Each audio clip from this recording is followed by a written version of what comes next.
Mastering forgery logic, the 71 method, and fine art fraud.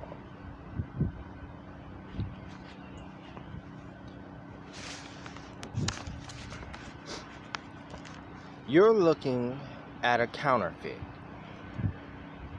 but you do not know why your brain is being fooled while logic fails. Welcome back to the 71 Archive.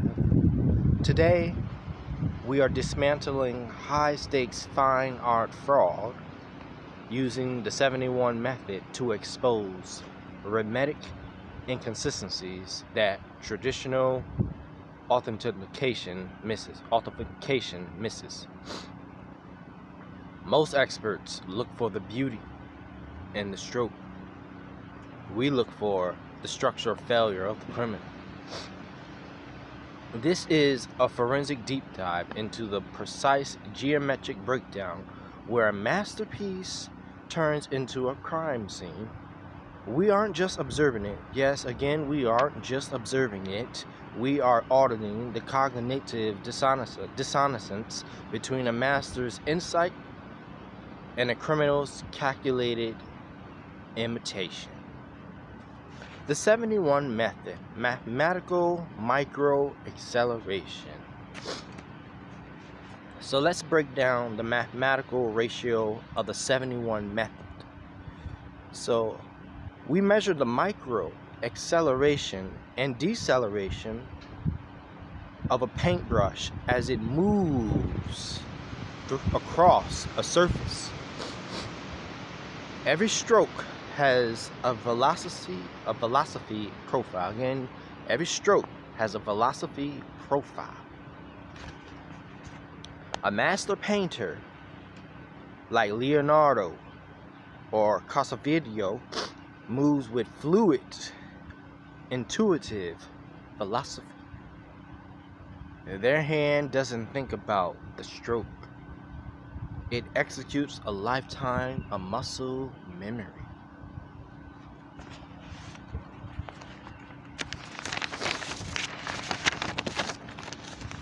When we apply the 71 method ratio to a stroke, we are looking for a specific curve of acceleration. And in authentic work, the acceleration is consistent and confident. However, in a forgery, we find rhythmic inconsistency. The forger's brain is locked in a state of calculated imitation.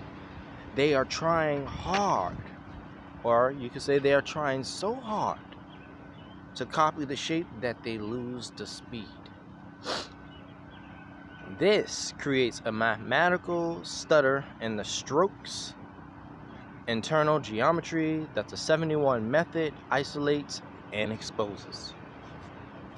The forger's hesitation, the forensic fluidity.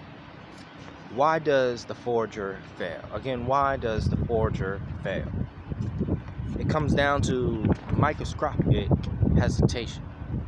A master moves with a high fluid velocity,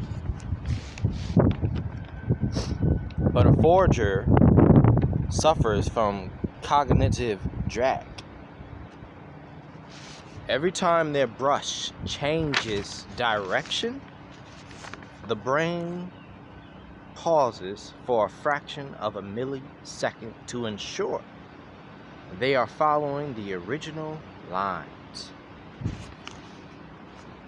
We use modern forensic logic to identify the rhythmic breaks that are invisible to the naked human eye. When we zoom in 400%, we see that the forger's pigment laying is hesitant. The layers are stacked rather than fused. By auditing the brushstrokes, internal geometry, we can see the forger's heart rate in the point. We are mapping the structural failure of the hand when it tries to replicate an instinct it does not possess. This is where the frauster's rhythmic inconsistencies becomes their downfall.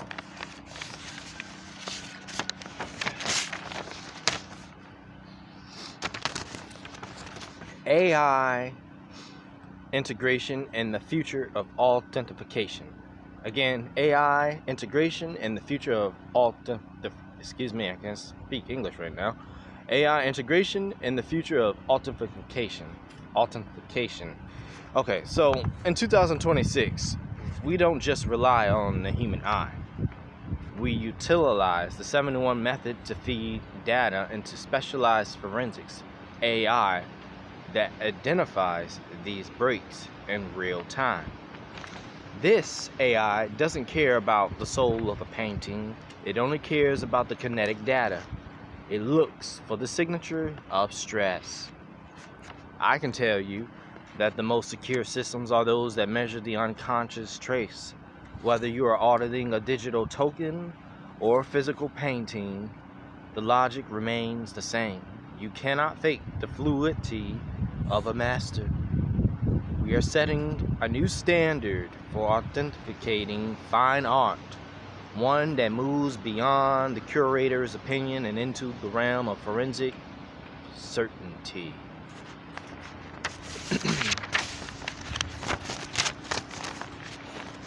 The final verdict. The 71 method is about more than art. Again, the 71 method is more than about art. It's about the dominance of logic over deception. The world is waking up to the fact that traditional systems of trust are broken. You protect your brand and your assets by auditing the details that the criminals assume you'll miss. This has been your briefing on forgery logic. Subscribe to the method, own the logic, or lose the assets. Audit complete. I'll see you in the next forensic audit.